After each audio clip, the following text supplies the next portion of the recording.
Living in Houston, it's not a rarity to see people begging for money at most major intersections, as I'm sure is common in almost every major city in America. They hold battered pieces of cardboard up during red lights, giving the captive audience of motorists a brief synopsis of their plight, varying from homeless, hungry, anything helps, to will work for food, and even to the more honest approach of why lie, need beer money.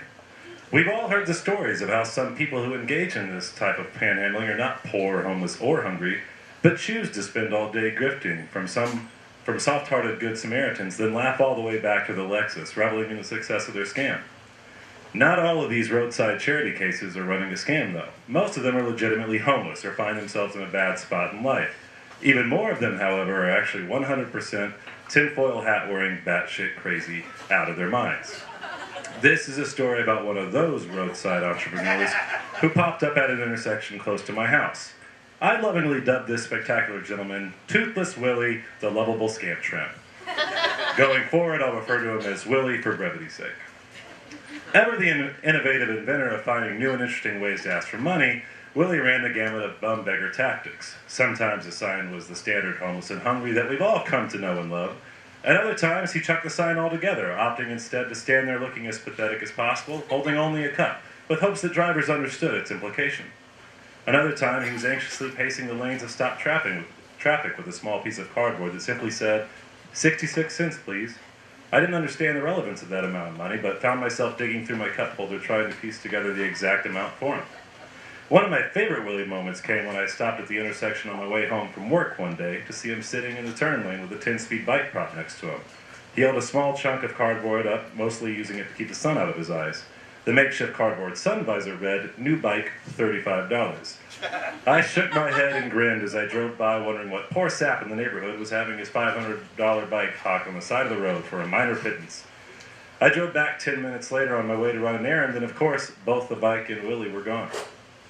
Not too long ago, I approached the intersection to see Willie standing on a wooden chair he'd gotten from who knows where, balanced on the median next to the turn lane.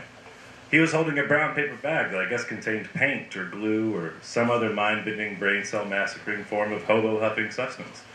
He was waving the bag around, ranting about something from the top of the chair, and I slowed as I approached, rolling my window down. "Don't jump," I yelled at Willie. "You have everything to live for." Oh, I chuckled, rolling my window back up as I headed down the road, fancying myself to be quite clever. The only regret I felt was that there wasn't a bigger audience to witness my comic genius. Just me and a huffed-up hobo with a penchant for pocket change.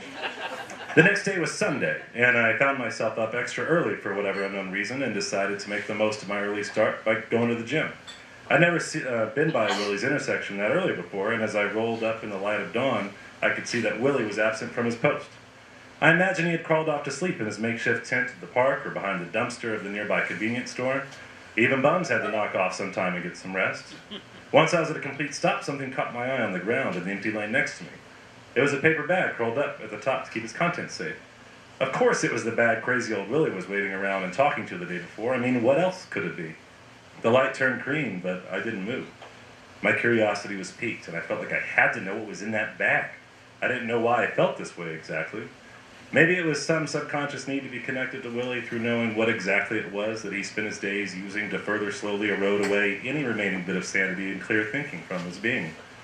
The light cycled back through to red, but no one was around to be upset that I didn't move.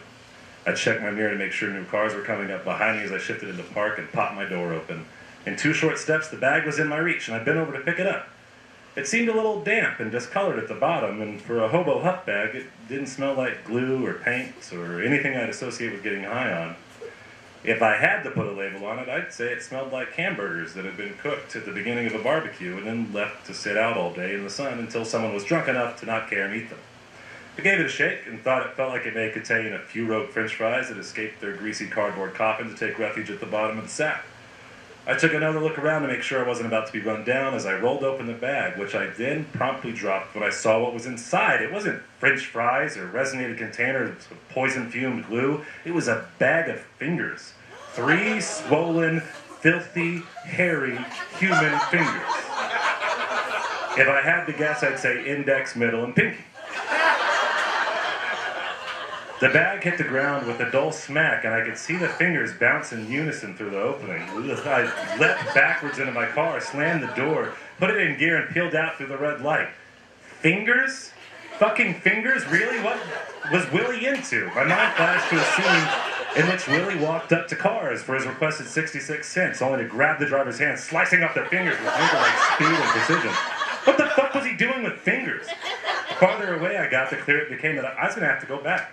I couldn't just leave a bag of human fingers in the middle of 34th Street. It was Sunday. It's the Lord's Day, for Christ's sake.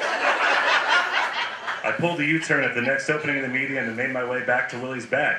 When I pulled up in the convenience store parking lot at the intersection's corner and saw the bag was still there where I dropped it, I knew what I had to do. I pulled my phone from my pocket and called the police. I'll spare you the details of my conversation with the local dispatcher, but let's just say they asked quite an interesting array of questions when you tell them you found a bag of fingers. Within minutes, a police officer was there, and then another one, and another one, and then two more. I guess it was a slow morning, or when the call involves a brown bag of body parts everyone wants in.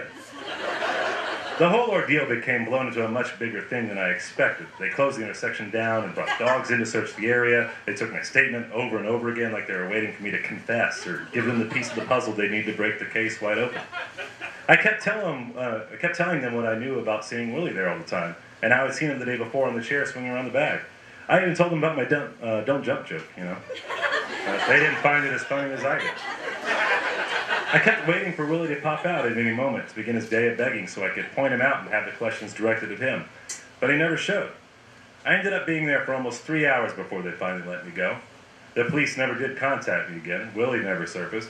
And that intersection has since been taken over by a new hobo I refer to as Piss Pants Steve. For obvious reasons. I scoured the internet for any news I could find about the bag of fingers, but there was nothing anywhere beyond the initial report. There was no follow-up or any mention of the identity of the fingers. Were those Willie's fingers? Had he and a rival hobo been playing some high-stakes game in which the loser loses their fingers a la the movie Four Rooms? I don't know. I've told this story countless times at bars and parties to the point of annoyance, but I still never found out what happened to good old Willie.